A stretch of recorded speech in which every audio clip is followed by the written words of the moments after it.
liftoff of OSIRIS-REx. A big week for science in Tucson. A report from the Kennedy Space Center as OSIRIS-REx begins its trip to an asteroid. And where were you 15 years ago when the country was attacked? How did 9/11 change us? Then, grandparents who unexpectedly returned to parenting. This is Metro Week.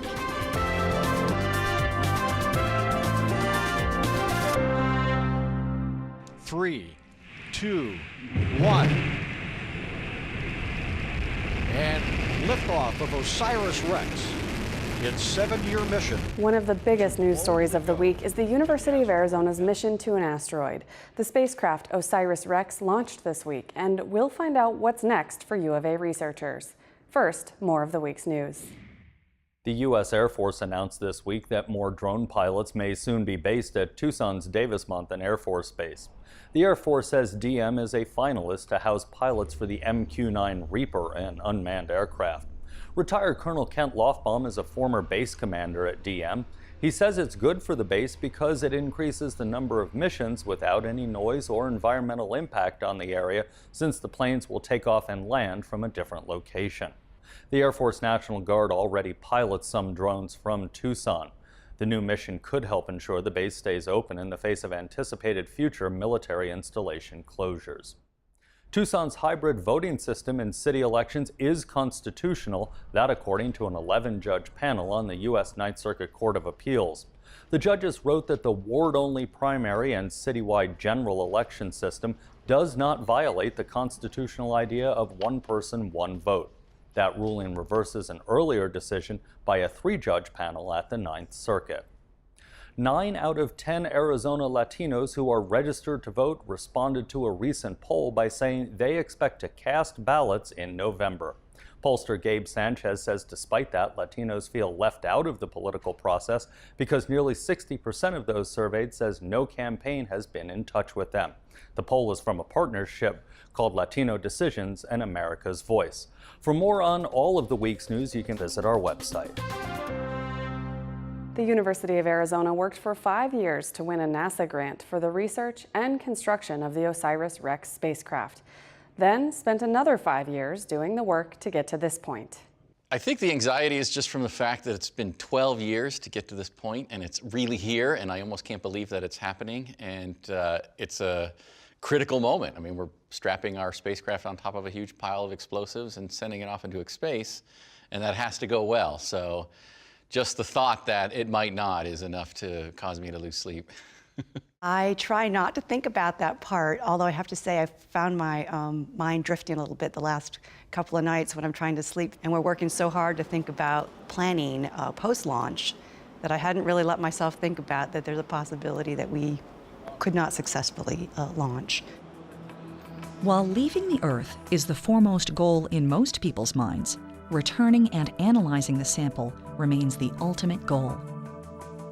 So I'm hoping that we find something we actually can't explain, and it really causes us to stop and pause and come together as human beings to unravel and understand what those signatures really are. Too often in my field, and in a lot of fields, and in humanity in general, we feel like we have everything figured out. You know, we have a theory about everything. In terms of a goal, if I had a goal, it would be to find something that we didn't expect. That would really make it for me. Unexpected findings revealed in a piece of Bennu studied here on Earth would mirror many of the unanticipated twists and turns the mission has taken since its inception. Even before blastoff, OSIRIS-REx has touched lives in some unforeseen ways. Losing Mike 4 months after we won the contract was a huge blow to me personally. He was a father figure, mentor, friend, and giving my start in the field hired me into this job. So it was crushing emotionally and personally to lose somebody like that in your life. We worked really hard together to make this thing a reality, and there's no way I was going to let it fail because I had that pride and that responsibility to Mike to make it succeed. My colleague Sarah Hammond is at Cape Canaveral this week with the researchers and joins me by FaceTime. Sarah, we saw that video. The launch looked really successful, but what are they saying about the back end, on the engineering end? How did it go? It went, I think, as well as it could possibly go. Dante Loretta, the PI, mentioned something about being perfect. And after the launch, at the post-launch press conference, I talked to some of the mission folks, and they were amazed at how well they were kind of waiting for a shoe to drop, whether it was a range violation, meaning a boat out in the ocean. But I think with 12 years of planning, it paid off in spades. So it went as well as it looked. It was marvelous. It's an amazing experience, and people were cheering and clapping and hugging, and it was just a whole lot of fun to witness. Okay, so this is a big event. It happened now. What about the next 7 years? What do the researchers do in that time? Well, they have a lot of work to do. The planning, they have a mission plan, but they continue to refine it and think about it. The science team met earlier this week in Orlando. They were talking about changes to their plans. They think about what they want to do and how the spacecraft is performing. And then once OSIRIS-REx starts to approach Bennu and they start to see it, then they continue to refine their plans, because the goal is to find that one perfect spot to put the arm down and vacuum up some soil and rocks to bring back to Earth. And, we heard a little bit about Michael Drake, the former project principal investigator. Is this project his legacy? It absolutely is his legacy. It's dedicated to him. His name mentioned over and over again. We attended the College of Science breakfast during launch week. Dante spoke, very emotional, about how Michael had brought him on as his deputy PI and then handed the reins over to him as he was dying. And Dante mentioned it again last night at the press conference that went out on NASA TV, how important Michael's leadership was to the whole team and the kind of the stage that he set to make sure there was a successful mission. And just to clarify, the PI, the principal investigator, is the leader of the project. Correct. He's the head honcho. And was it emotional in other ways yesterday watching the launch? Yeah, you just kind of get caught up in it. You see the fire, and then you start to hear it, and then the vibrations roll across the water, and it's just quite an experience. Now I want to expand this out to the big picture, and we know they're looking for a sample on the asteroid Bennu, and they want to study the soil, but what do they hope to learn in the big picture, the big scientific contribution from this project? Well, what they're looking for are the elements of life. They know Bennu, the asteroid, is carbonaceous. It has carbon. That's one of the building blocks of life. What else is there? What elements are there that asteroids may have bombarded Earth and other planets with to create life? And what makes the asteroid different is it's not been touched in 4.5 billion years since it was formed. Whereas meteorites, when they come to Earth, they come through the atmosphere, they touch the soil, so they're somewhat contaminated. This is untouched material. And another interesting point, Andrea, is a large portion of the sample will be kept aside. We have very sophisticated instruments now for looking at materials, but there are things yet to be developed, and then these samples will be used in those new pieces of equipment and instruments in years to come. So even more potentially can be learned. Thank you so much for joining us from Cape Canaveral, Sarah. I appreciate it. You're welcome. Thank you. This week, we're also marking the 15th anniversary of the 9/11 terrorist attacks. It was the kind of shock that makes everyone remember where they were when they heard about it. Here's the story of one Tucson family who watched from afar. On September 11th of 2001, we were in China adopting our first daughter, Anne. I'm Joanna Norman. And I'm Paul Tumarkin. We were traveling with a group of 12 other American families, all adopting children around the age of 1 year old in China. We traveled to Hubei province, which is where our daughter was waiting in an orphanage. And I had gone to email families at home because we were trying to email them daily to update them on how the whole process was going and send them pictures of the baby and stuff. And as I was walking back to our room, a woman stopped Canadian. me. She said, "Are you American?" And I said, "Yes, I am." And she said, "Well, a plane just crashed into one of the Twin Towers and you might want to go turn the news on." So I went back to the room and told Paul that I'd heard this, and we kind of surfed around on the TV and actually found CNN News or some American news channel on the TV, and so we started watching maybe 20 minutes after the first tower was hit. There are fire crews just screaming into this area from every conceivable direction.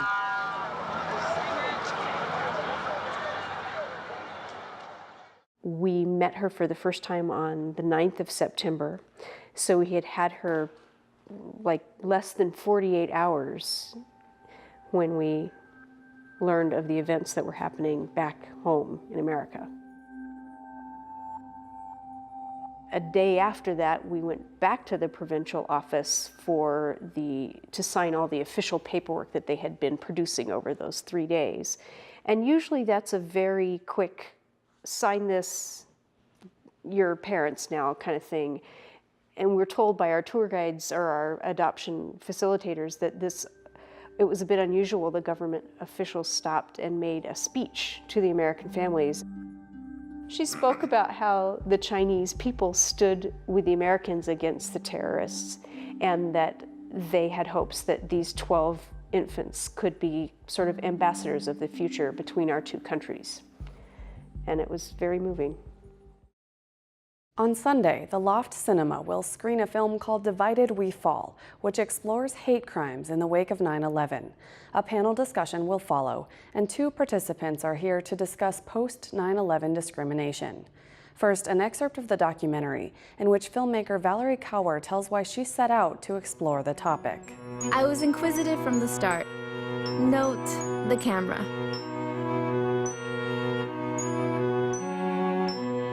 My childhood experiences led me to study religion and violence in college.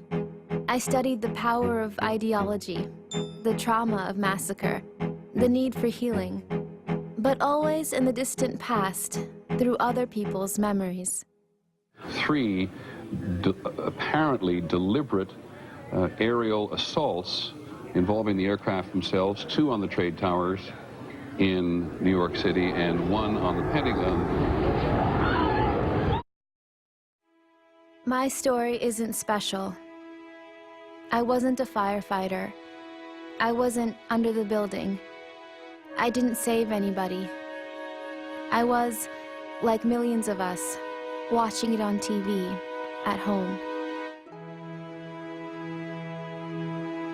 Clovis was 3,000 miles away, but the whole country came together as one. This was the great American story. But I was hearing a second story, drowned out by the anthem of national unity. This story traveled by word of mouth, through emails and phone calls. Americans were being beaten up on our city streets. Americans who looked like me, or my dad, or my grandfather. Threatened, chased, stabbed. And then a Sikh man was shot and killed.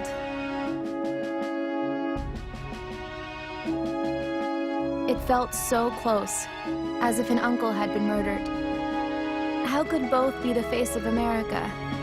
This unity and this hatred. I had 2 choices, to close my eyes to all of it, or to try to do something, anything. Joining me are 2 people who will speak at the Loft Cinema Sunday, Satbir Kaur Khalsa and Dr. Parminder Singh. Thank you both for being here. I just want to start with Valerie Cower, the filmmaker, says she noticed 2 Americas, the divided America after 9/11. Do you think that's still true, or are there maybe even more than 2? Well, statistics do show that around events, the memorials of events like 9/11, there tends to be an upsurge in expressions of hate and bias towards groups of people that are perceived by those perpetrating those acts to be in the groups that they want to target. Whether or not they are, it doesn't matter. There's a perception. The perception is there, and at the same time, somebody who has not seen an event or a hate crime, I do have a feeling that that might happen, which means that there is a general sense of fear which exists even in absence of a real event, that may happen near the memorials of 9/11 or similar. events. Tell me more about that. Why do you get that sense? The Muslim people I'm friends with and talk to, there's a lot of rhetoric that's very outspoken about Muslims. So they get very worried whenever anything happens, whether it's international or national or local.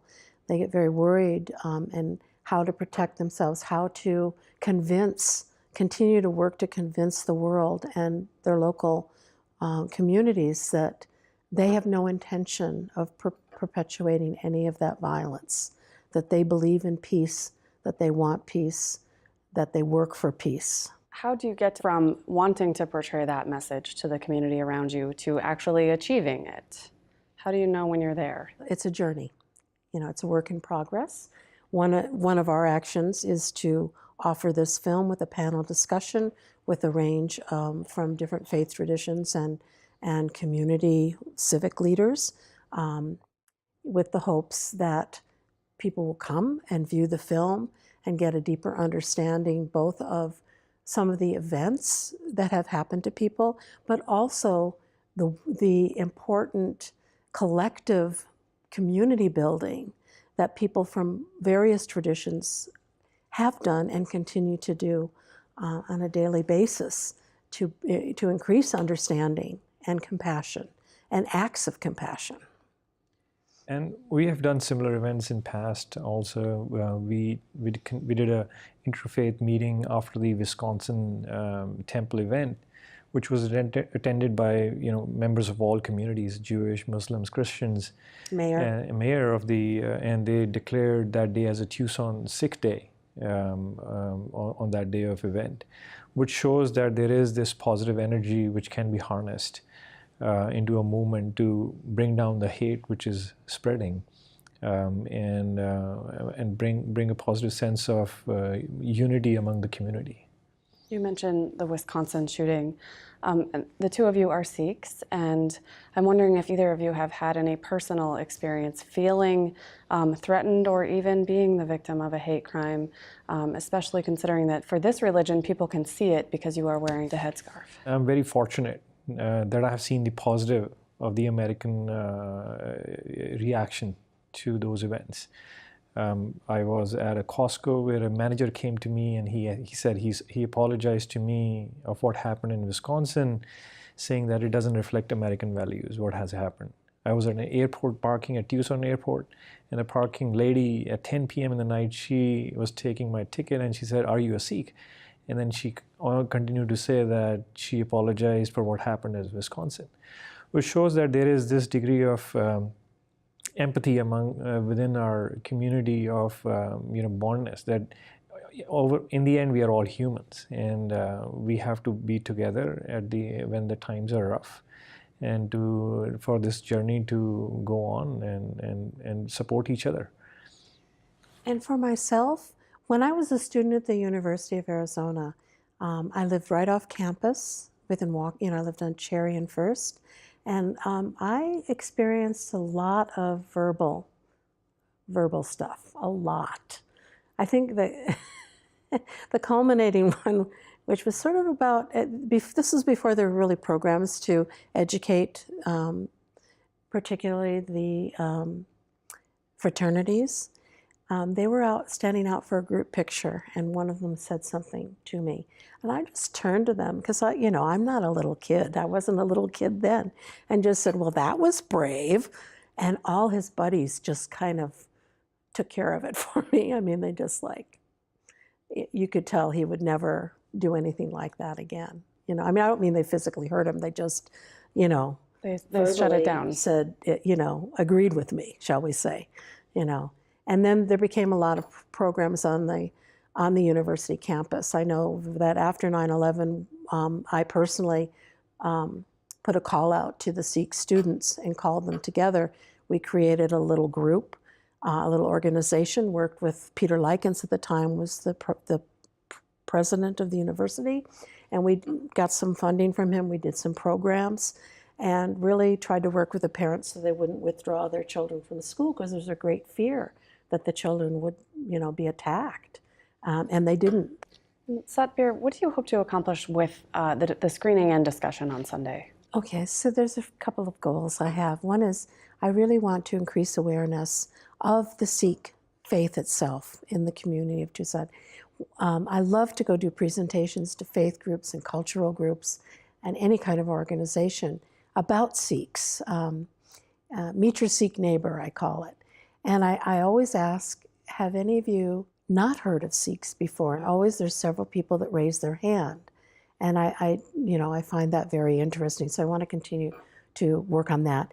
The other thing is I really want to encourage people to commit to a more compassionate and understanding way of interacting with their neighbors and meeting people they don't know. As Culture of Peace Alliance, we have several programs, particularly for youth, that teaches them how to critically think, how to be nonviolent. We certify them to teach other youth in how to be nonviolent in their actions and reactions in their daily life and at school and in their families. And we have a wonderful group that just graduated from our summer institute that's we're building their leadership skills and their ability to teach to other youth in the community now. So I want people to know about those things and help support them and bring their youth to them. And I just want to thank you both very much for coming in. Sunday is also Grandparents' Day, and we're highlighting some Tucsonans who fulfill that role differently than in the average family.